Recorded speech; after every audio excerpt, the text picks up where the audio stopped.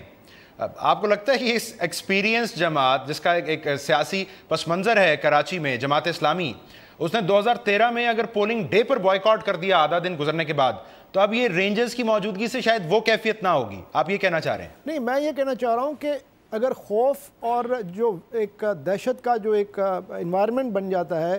Election سے پہلے ہی، اگر وہ نہیں بنا تو میں سمجھتا ہوں کہ لوگوں کا ٹرن آؤٹ بہتر ہوگا،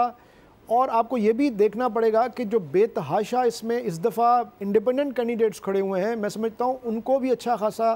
اس دفعہ رسپانس ملنے کا میں سمجھتا ہوں کہ کوئی نہ کوئی یقیناً میں تو کم از کم امید کر رہا ہوں کہ ان کو بھی رسپانس ملے گا، کیونکہ یہ اس وقت جو کراچی کا الیکشن ہے میں سمجھتا ہوں کہ ایک ٹیسٹ کیس ہے الیکشن کمیشن کے لیے بھی اور جو لا انفورسمنٹ ایجنسیز ہیں ان کے لیے بھی۔ اگر پہلی دفعہ کراچی میں کافی عرصے کے بعد الیکشنز فیئر اینڈ فری اور پیسفل ہوئے، کیونکہ تقریباً 90% جو کراچی کے پولنگ اسٹیشنز ہیں ان کو حساس قرار دیا گیا ہے، 90%، اور تقریباً 56 یا 55% بہت زیادہ حساس قرار دیے گئے ہیں، تو صرف 10% ایسے پولنگ اسٹیشنز ہیں جن کو انہوں نے حساس نہیں قرار دیا، تو اس کا مطلب یہ ہے کہ بہت زیادہ ٹینشنز ہوں گی، اور نہ صرف P T I, Jamaat Islami, بلکہ پیپلز پارٹی بھی کافی زور لگا رہی ہے، اور پھر ایک اور امپورٹنٹ جو میں سمجھتا ہوں پلیئر واپس آیا ہے کافی عرصے کے بعد، وہ ایم کیو ایم حقیقی ہے، جن کے بھی اپنے پاکٹس ہیں، اسٹرانگ ہولڈز ہیں، جہاں پہ انہوں نے اپنے لوگوں کو کھڑا کیا، تو میں سمجھتا ہوں کہ یہ ایک ملٹی ڈائمینشنل کنٹیکسٹ ہوگا، اور it's going to be very interesting۔ خرم صاحب یہ ہمیں یاد ہے، ابھی حوالہ بھی دے رہے تھے اوسطو صاحب، یہ NA 246 اپریل میں ایسی ہی کیفیت تھی، اور تحریک انصاف کہہ رہی تھی کہ جی اس مرتبہ تو سیاسی منظرنامہ بدلا ہی بدلا، تو یہ اپریل سے دسمبر کے درمیان ایسا کیا بدلا ہے کہ اس دفعہ نتائج بدل جائیں؟ دیکھیں NA 246 کا کمپیریزن آپ پورے کراچی سے نہیں کر سکتے ہیں۔ NA 246 کے اندر ہم نے الیکشن لڑا، اس کے لیے پورے کراچی نے ہمیں سلام کیا، ایک خوف کی فضا تھی، ایک ڈر تھا، لوگوں کو ڈرایا جاتا تھا، کوئی سیاسی جماعت سامنے جا کے لڑتی نہیں تھی۔ اس کا کریڈٹ آپ پاکستان تحریک انصاف کو دیں کہ جو آج کراچی کے اندر سیاسی ماحول ہے، ایک ایگزامپل آپ کو میں لیاری کا دے دیتا ہوں۔ آج لیاری کے اندر پاکستان تحریک انصاف واحد جماعت ہے جو ساری یونین کونسلز کے اندر کھڑی ہے۔ پاکستان تحریک انصاف نے باقی سب سیاسی جماعتوں کو وہ موقع دیا ہے، آزاد امیدواروں کو وہ موقع دیا ہے، مہاجر قومی موومنٹ جس پر حقیقی سامنے آئی ہے، تو یہ اس کا کریڈٹ کس کو دیں گے آپ؟ NA 246 کے اندر ہم لڑے، ہمیں 35,000 ووٹ ملا، وہ کون تھا دینے والا؟ وہ اردو بولنے والے تھے۔ اسی طریقے سے اگر آپ نے NA 246 کا دینا ایگزامپل، تو 2013 میں آپ NA 250 کا بھی دیں کہ جہاں پہ پی ٹی آئی کھڑی ہوئی اگینسٹ ریگنگ، واپس الیکشن ہوئے، اور 75,000 کے آگے 33,000 ووٹوں کی کیا سگنیفیکنس ہے NA 246 میں؟ جناب بہت بڑی سگنیفیکنس ہے، آپ یہ دیکھیں کہ کس جگہ ووٹ لیا ہم نے، اس جگہ ووٹ لیا جہاں پہ ایم کیو ایم کہتی ہے کہ وہ ہمارا گڑھ ہے، ہمارے سارے وہاں پہ ووٹرز ہیں، اردو بولنے والوں نے، مہاجروں نے، وہاں پہ ہمیں یہ بہت بڑا ووٹ بینک دیا ہے۔ اس کو 35-33,000 کو آپ کم نہ سمجھیں. نو ڈاؤٹ MKM وہاں پہ جیتی, نو ڈاؤٹ وہاں پہ فری اینڈ فیئر الیکشنز ہوئے, پیسفل الیکشنز ہوئے. پاکستان تحریک انصاف یہی چاہتی ہے کہ مجھے یہ بتائیں, KPK میں بلدیاتی انتخاب ہوتا ہے تو جماعت اسلامی آپ کی حریف ہے, قومی اسمبلی کے اسپیکر کا انتخاب ہوتا ہے تو ووٹ آپ لوگوں کی امیدوار کو نہیں ڈالتی جماعت اسلامی, نون لیگ کو ڈالتی ہے. تو اس کا مطلب ہے کراچی میں تو پھر آپ کی مجبوری ہے جماعت اسلامی, کیونکہ تنظیمی ڈھانچہ شاید اس کا مضبوط ہے آپ سے, یہی وجہ بناتا ہے. کراچی کے ڈائنامکس KPK سے بالکل ڈیفرنٹ ہیں. ہم نے یہاں پہ کراچی کے لیے کھڑا ہونا ہے. ہم چاہتے ہیں کہ ہر سیاسی جماعت یہاں پر ملیٹنسی کی سیاست کو ختم کرے, دہشت گردی کو ختم کرے, کراچی والوں کے لیے کھڑے ہوئے. کراچی پورے پاکستان کو چلاتا ہے. کب تک کراچی اسی طرح خون کے ندیوں میں بہتا رہے گا؟ پچھلے 6 سال میں 11,000 لوگوں کو مار دیا گیا. اوسطو صاحب, میں اگر کوئکلی آپ سے پوچھ پاؤں, ظاہری بات ہے جو حالات بتا رہے ہیں کہ میئر کراچی کا بظاہر اپوزیشن سے ہی ہوگا, تو یہ جو میئر ہوگا کراچی کا, یہ واقعی کسی تبدیلی کا سبب بنے گا یا اس کی حیثیت ایک سمبولک سی ہوگی کراچی کے میئر کی؟ دیکھیں جی, کراچی میں اگر کسی پولیٹیکل پارٹی کا میئر بنتا ہے اور MQM کا میئر بنتا ہے تو بہت زیادہ فرق ہے. اگر MQM کا میئر بنے گا تو میں سمجھتا ہوں کہ دوسری پولیٹیکل پارٹیز کے مقابلے میں وہ زیادہ افیکٹو ہوگا. اس کی وجہ یہ ہے کہ MQM ایک میجورٹی پارٹی ہے, اس میں کوئی شک نہیں ہے. ان کا ووٹ بینک بھی ہے کراچی میں, اور ان کا پچھلے کئی سالوں سے کراچی کی لوکل گورنمنٹ پالیٹکس پہ کمپلیٹ ڈومینیشن رہا ہے. ایک دفعہ جب نعمت اللہ صاحب آئے تھے تو اس وقت MQM نے بائیک آؤٹ کیا تھا. تو اس میں تو کوئی شک نہیں ہے کہ MQM کی گراس روٹس لیول پہ اچھی خاصی آرگنائزیشن ہے, اسٹرینتھ ہے, اور اس کے علاوہ انہوں نے کافی انویسٹ بھی کیا ہے کہ کافی لوگوں کو انہوں نے خود لوکل گورنمنٹ میں ہی جابز دیے ہیں, اور اچھی خاصی ان کی وہاں پہ اندر جو لوکل گورنمنٹ کی ایڈمنسٹریٹو مشینری ہے اس میں بھی کافی MQM کے لوگ ہیں. تو اس لحاظ سے MQM میں سمجھتا ہوں کہ اگر MQM نے کہ میئر نے as a father of the city کے طور پہ ایک امپارشل اور پورے شہر کے حوالے سے پوری میٹروپولیٹن جو پورا ڈومین ہے اس کو اگر اسی ایک ہی آنکھ سے دیکھ کے اگر اس نے شہر کو چلانے کی کوشش کی تو یقیناً وہ میئر کامیاب ہوگا. لیکن اگر میئر کسی پولیٹیکل ایکسپیڈینسی یا پارٹیزن شپ کا شکار ہوا اور روایتی طور پہ جس طرح ہوتا رہا ہے کہ صرف اپنی پارٹی کے حوالے سے ہی اس نے, ٹھیک ہے, تو پھر اس کی حیثیت محض ایک سمبولک سی رہ جائے گی. شاہب اوسطو صاحب, خرم شیر زمان صاحب, میں بہت شکریہ ادا کرتا ہوں آپ دو کا, آپ ہم سے شامل ہوئے, تبصرہ دے رہے تھے اوسطو صاحب کراچی کے بلدیاتی انتخابات کے تناظر میں. ایک مختصر بریک لیں گے ناظرین, جس کے بعد واپس آئیں گے تو بات کریں گے امریکی ریاست کیلیفورنیا میں پیش آنے والے فائرنگ واقعے کی, جس کے نتیجے میں 14 افراد ہلاک ہوئے ہیں. Stay tuned.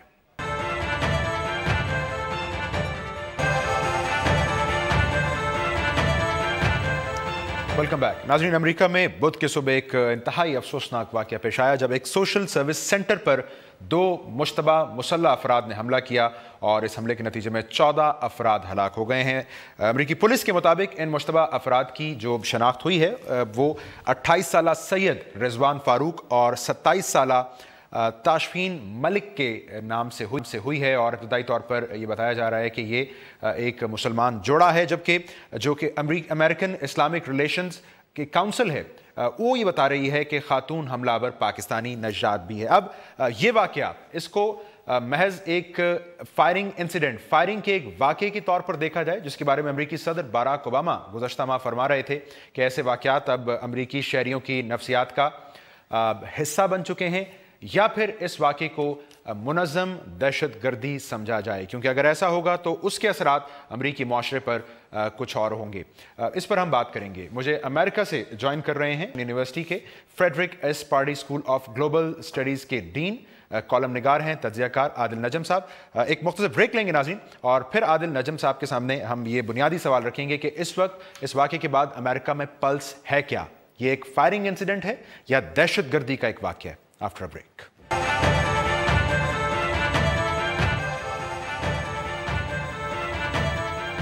Welcome back. ناظرین, میرے ساتھ امریکہ سے موجود ہیں عادل نجم صاحب. ہم بات کر رہے ہیں امریکہ کی ریاست کیلیفورنیا میں پیش آنے والے فائرنگ واقعے کی. 14 افراد اس کے نتیجے میں ہلاک ہوئے. عادل صاحب, میں اگر آپ سے پوچھ پاؤں کہ اس واقعے کے بعد اس وقت کیا پلس پریویل کر رہی ہے, ایک فائرنگ انسیڈنٹ یا دہشت گردی کا ایک واقعہ؟ میرے خیال میں جی دونوں ایک ساتھ، اور سب سے بڑی بات یہ کہ ایک بحث جو ہو رہی ہے اس وقت میڈیا پہ بھی اور پالیسی سرکلز میں بھی کہ وہ ان دونوں میں سے کیا ہے، اور اس بحث میں ایک یہ بات بھی نقطہ سامنے آ رہا ہے کہ یہ دونوں چیزیں بھی ہو سکتی ہے، ایسا نہیں ہے کہ آپ نے ان دونوں میں سے ایک کا فیصلہ کرنا ہے۔ امریکہ میں تقریباً جو یہ وائلنس کی لہر ہے، اس کی جو رفتار ہے وہ تقریباً ہر روز ایک واقعے کی ہے، لیکن گزشتہ کئی ماہ سے بہت بڑا ایک خدشہ یہ ہے کہ آئیسس جو ہے اس کی جو کارروائی ہے یورپ میں ہمیں نظر آئی ہے، کیا وہ امریکہ میں بھی آ جائے گی، اور اس کی وجہ سے ایک ہائٹنڈ انٹرسٹ ہے کہ یہ جو دو نوجوان تھے، ایک جوڑا تھا، کیا یہ فنڈامنٹلائز ہوئے آئیسس کے کسی کہنے پہ یا اس قسم کی کسی آرگنائزیشن کے کہنے پہ۔ سو یہ ایک بہت اہم پالیسی ڈیبیٹ چل رہی ہے۔ ٹھیک ہے، اس پر جو کرٹیسزم موجود ہے میں اس پر آپ کی رائے چاہوں گا کہ جب یہ تعین کرنے کا مرحلہ آتا ہے کہ یہ ایک واقعہ تھا جس کا تعلق کسی ایک سوشل پریشر کے نتیجے میں جو وقوع پذیر ہوا، یا یہ دہشت گردی تھی، تو شاید اس کا تعین کیا جاتا ہے حملہ آور کی مذہبی وابستگی کی بنیاد پر۔ اس ڈیبیٹ میں کتنا ہے؟ ہو سکتا ہے، یقیناً اس میں دم ہے، لیکن اس میں ذرا خیال بھی کرنا چاہیے تھوڑا سا، کیونکہ دیکھیں ایک لہر ہے ان واقعوں کی جس میں مسلمان جو ہیں وہ ملوث ہیں، خصوصاً ہم نے جو دیکھا یورپ میں نوجوان، تو یہ ایک میرے خیال میں لیجٹمیٹ خدشہ ہے کہ کیا ریڈیکلائزیشن ہو رہی ہے۔ مسئلہ تب پڑتا ہے، اور آپ کا کہنا بالکل درست ہے، کہ جب اس لیجٹمیٹ خدشے کو ایک بائس اور ایک ریلیجس مارجنلائزیشن میں تبدیل کر دیا جاتا ہے، اور یہ یقیناً ایک بہت بڑا خدشہ ہے۔ یہ والا واقعہ ہے، اس میں ایک تیسرا پہلو بھی ہے، اور وہ پہلو ہے ورک پلیس وائلنس کا، کیونکہ جو اس میں ایک صاحب تھے، he was a prior employee اس ادارے کے کہ جس کے ایونٹ پہ انہوں نے جا کے شوٹنگ کی، صبح وہ وہاں موجود تھے، کہا یہ جا رہا ہے کہ کسی قسم کا جھگڑا ہوا، یہ اس وقت تک تعین نہیں ہو سکا کہ وہ کس قسم کا جھگڑا ہے۔ سو یہ جو مکس ہے کہ کیا یہ ورک پلیس وائلنس ہے، کیا یہ ماس شوٹنگ ہے، یا یہ ٹیررزم ہے، اس میں یہ ایک دم پھر ایک سیاسی مسئلہ بن جاتا ہے۔ ایک اس کا پہلو یہ بھی ہے کہ امریکہ میں الیکشن کا سیزن ہے، تو اگر آپ ریپبلکن لیننگ ہیں یا آپ ریپبلکن کینڈیڈیٹ ہیں تو آپ جو ہے وہ ریلیجس کارڈ پلے کرنا چاہتے ہیں اپنی کنسٹیچوئنسی کے لیے، اور کہتے ہیں جناب یہ تو ٹیررزم ہے اور یہ کرو اور وہ کرو۔ اگر آپ کی لیننگ ڈیموکریٹک ہے، لبرل ہے، تو آپ کے ایک بہت بڑا خدشہ یہ ہے کہ اسلحہ جو ہے وہ بہت آسانی سے دستیاب ہے، تو پھر آپ جو ہے گن کنٹرول کی بات کرتے ہیں۔ تو ایک پہلو اس میں دیکھنا کہ یہ بھی ہے کہ کون بات کر رہا ہے، کہ کیا بات کر رہا ہے، لیکن سوچنا یہ ہے کہ اس میں بے گناہ لوگ فضول میں مارے گئے، اور یہ بہت ہی سیڈ اور دکھ دینے والا واقعہ ہے۔ تو عادل صاحب، اس واقعے کا ایک سوشو ریلیجس امپیکٹ ہونے کا امکان الیکشنز کے تناظر میں زیادہ ہے یا عالمی واقعات کے تناظر میں امریکہ کو لے کر یوں بھی موجود ہے؟ نہیں، امکان تو نہیں، میرے خیال میں یقین ہے کہ اس کا ایک سوشل امپیکٹ ہوگا، خصوصاً جو مسلمان امریکہ میں رہتے ہیں ان میں ہوگا، ان میں ایک ہائٹنڈ آپ کو ایک ڈر پہلے سے ہی نظر آ رہا ہے، اور وہ اور بڑھے گا۔ سوسائٹی جو ہے وہ پولرائز ہوتی ہے، ایک طرف تو آپ یہ کہہ سکتے ہیں کہ اب 9/11 سے لے کے اب تک اتنے ایسے واقعے ہوئے ہیں کہ ایک حد تک سوسائٹی جو ہے وہ ایک نئی لرننگ بھی سیکھ چکی ہے، اور جب بھی ایسا واقعہ ہوتا ہے تو ایک گروہ جو ہے وہ ایک دم خصوصاً مسلمانوں کے خلاف آپ کو ایک نیگیٹو وٹریول کچھ چینلز پہ نظر آتا ہے، دوسری طرف آپ کو وہ لوگ بھی نظر آتے ہیں جو اس کی اپوزٹ بات کر کے یہ بار بار ہائی لائٹ کرتے ہیں کہ یہ ایک شخص جو ہے وہ ایک مذہب کی نمائندگی نہیں کرتا، اور یہ ایک بڑی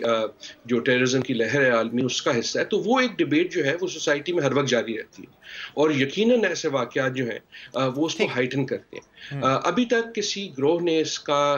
کریڈٹ جس کو آپ کہیں نہیں لیا، اور شاید لے لے، اور اس میں بھی یقین نہیں ہوتا کہ وہ صحیح کر رہا ہے کہ کیا۔ آئیسس جو ہے خصوصاً اس کا تو یقیناً یہ گول ہے کہ وہ کسی طرح سوسائٹیز میں، ویسٹرن سوسائٹیز میں انتشار ڈالے، مسلمانوں کے درمیان جو ہے تفریق ڈالے، اور اس قسم کے واقعات جو ہیں چاہے وہ کروائیں یا نہ کروائیں، اس گول کی طرف ایک قدم ہوتا۔ صاحب، میں اگر آپ سے پوچھ پاؤں، چونکہ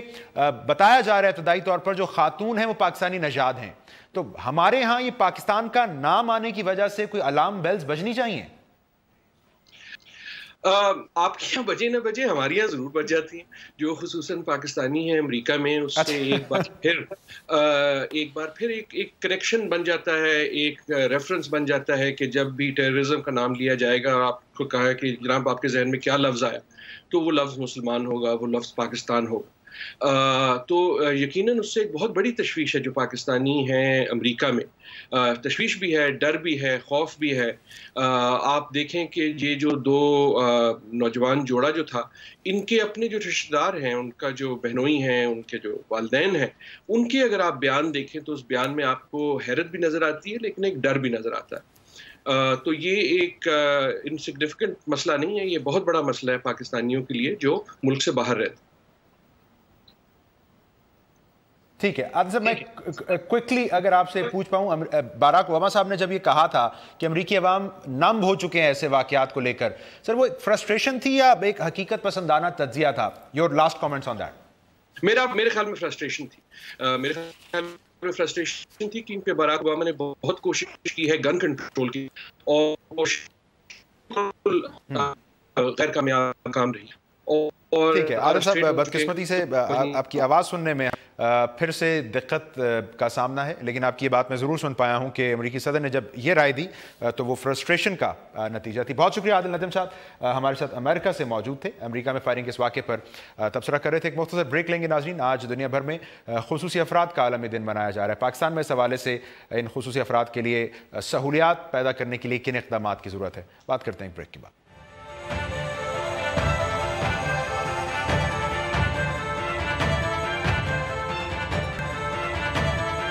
ویلکم بیک ناظرین، آج دنیا بھر میں خصوصی افراد کا عالمی دن منایا جا رہا ہے، اور اس حوالے سے آگاہی پیدا کرنے کی کوشش کی جا رہی ہے کہ زیادہ سے زیادہ ایسی سہولیات پیدا کی جائیں کہ خصوصی افراد سماجی اور جو معاشی حلقے ہیں ان کا حصہ بن چکے ہیں۔ اس حوالے سے جب ہم پاکستان کا جائزہ لیتے ہیں تو صورتحال بہت حوصلہ مند، حوصلہ افزا ہمیں دکھائی نہیں دیتی ہے، لیکن اس سب کے باوجود ہمیں پھر وہ شخصیات پاکستان میں ملتی ہیں جو بھلے خصوصی افراد ہوں، لیکن ان کی جو ذاتی مثال ہے وہ کسی کے لیے بھی حوصلے اور ہمت کا سبب بن سکتی ہے۔ میرے ساتھ اسٹوڈیوز میں اس وقت موجود ہیں روبینہ شاد صاحبہ۔ روبینہ شاد صاحبہ اسلامک یونیورسٹی میں پڑھاتی ہیں، انہوں نے اردو ادب میں ماسٹرز کر رکھا ہے اور اب اقبالیات میں ایم فل کر رہی ہیں۔ روبینہ صاحبہ بہت شکریہ، آپ پروگرام میں میرے ساتھ شامل ہوئیں۔ مجھے بتائیں، آپ نے اردو ادب میں ماسٹرز کیا، اب آپ ایم فل کر رہی ہیں، اقبالیات میں پڑھا بھی رہی ہیں، تو یہ بصارت سے محرومی کیوں آپ کے راستے کی رکاوٹ نہیں بنی؟ علامہ اقبال نے کہا تھا کہ ارادے جن کے پختہ ہوں، نظر جن کی خدا پر ہو، تلاطم خیز موجوں سے وہ گھبرایا نہیں کرتے۔ تو اللہ پر بھروسہ ہے، سب کی دعائیں ہیں الحمدللہ، انہی سب وجوہات کی بنا پر جو ہے وہ بصارت سے محرومی کبھی بھی میرے لیے رکاوٹ کا باعث نہیں بنی۔ تو روبینہ صاحبہ، یہ آپ کی اس میں یقیناً ایک ذاتی کوشش ہے اور آپ کی مثال یقیناً مشعل راہ ہے، لیکن شاید تمام خصوصی افراد ہمارے معاشرے میں یہ سب نہیں کر پاتے ہیں، اس کی کیا وجہ آپ سمجھتی ہیں؟ معاشرتی رویے یا وسائل نہ ہونا؟ دیکھیں جی، 50-50 ہے۔ معاشرتی رویے زیادہ کردار ادا کرتے ہیں، وسائل بھی اپنی جگہ بہت اہم ہیں، لیکن میرا ذاتی خیال ہے بینگ اے پریکٹیکل لائف میں جب سے میں انٹر ہوئی ہوں، میں نے یہ فیل کیا ہے کہ ہمارے دلوں میں وسعت کی کمی ہے اور اس کی بہت زیادہ ضرورت ہے۔ جب ہمارے دلوں میں وسعت پیدا ہوگی تبھی ہمارے اداروں میں وسعت پیدا ہوگی، تبھی ہم مختلف جگہوں پر جو ہے وہ نابینا اور دیگر معذور افراد کو جو ہے وہ ان کے لیے جگہ بنانے میں کامیاب ہوں گے۔ لیکن جب ہم ایکسیپٹ نہیں کرتے، جب ہم یہ سمجھتے ہیں کہ نہیں جی یہ تو رائٹنگ نہیں کروا سکتے، یہ کلاس کنٹرول نہیں کر سکتے، یہ کوئی اور کام نہیں کر سکتے، تو اس وقت پھر مسائل پیدا ہوتے ہیں۔ اور اگر میں آپ کے ذاتی تجربے کی بنیاد پر آپ سے پوچھنا چاہوں کہ سب سے مشکل مرحلہ اب تک آپ کو کیا لگا؟ تعلیمی مرحلہ مشکل تھا، ان سماجی رویوں سے نمٹنا مشکل تھا، چیلنج تھا کیا؟ رویوں سے نمٹنا جو ہے وہ زیادہ مشکل ہے کمپیریٹیولی، اگر آپ کمپیئر کریں پڑھنے سے، یا یہ سب چیزیں گزر جاتی ہیں، لیکن جو رویے ہیں وہ دلوں پر نقش ہو جاتے ہیں اور وہ بعض اوقات انسان کو بہت کمزور کر دیتے ہیں، اور انسان چاہتا ہے کہ وہ زندگی سے بیزار ہو جاتا ہے اور وہ چاہتا ہے کہ وہ بس کنارہ کش ہو جائے۔ تو اسی بنا پر میں رویوں میں بہتری لانے پر زیادہ فوکس کر رہی ہوں۔ میں نے جب پڑھائی مکمل کی تو میرے مائنڈ میں یہ تھا کہ جی 3.97 GPA ہے، اردو میں فرسٹ ڈویژن ہے، اب تو مجھے ایسی زبردست نوکری ملے گی کہ کیا بات ہے۔ لیکن جیسے ہی میں نے اپلائی کرنا شروع کیا تو آئی واز شاکڈ، جیسے آپ کہیں کہ آپ کے اوپر سے، آپ کی آنکھوں پر سے پردہ ہٹ جائے کہ وٹ یو آر تھنکنگ، آپ کیا سوچ رہے تھے اور آپ ہیں کیا اصل میں، آپ کو لوگ کیا سمجھتے ہیں۔ تو وہ چیز جو ہے وہ بہت ڈس اپوائنٹنگ ہوتی ہے، لیکن انسان بہتر وہی ہے الحمدللہ۔ مجھ میں جب میں ایک جگہ سے ریجیکٹ ہوتی تھی تو ایسا نہیں ہوتا تھا کہ میں مایوس ہوتی تھی، مجھ میں سپارک پیدا ہو جاتا تھا کہ کیوں، وائی، میں مزید آگے بڑھوں گی، اور کبھی نہ کبھی تو ایسا وقت آئے گا جب لوگ یہ سمجھیں گے کہ ہاں شی از ایبل ناٹ ڈسیبل۔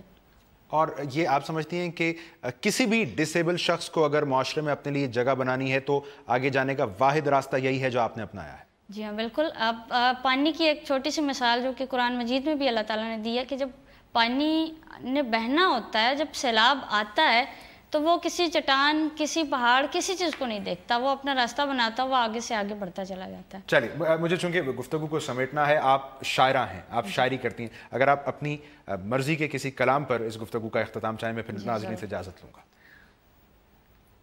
ایک نظم ہے میری جس میں میں نے انٹر یونیورسٹیز آل پاکستان جو ہے فرسٹ پرائز لیا تھا، میں چاہوں گی سب کے ساتھ شیئر کریں۔ اس نظم کا عنوان ہے امید پاکستان، تو میں اس کو اس تناظر میں پیش کرنا چاہوں گی کہ ہم معذور افراد بھی امید پاکستان بن سکتے ہیں۔ اور ایک چھوٹا سا میں ایک ریکویسٹ کروں گی، کیونکہ میڈیا کے ایک ادارے میں موجود ہوں، میڈیا کے پلیٹ فارم سے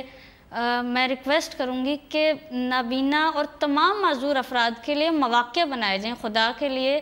آپ اگر سپورٹ نہیں کرتے، آپ اتنے بڑے بڑے ادارے ہیں، اگر ایک مطلب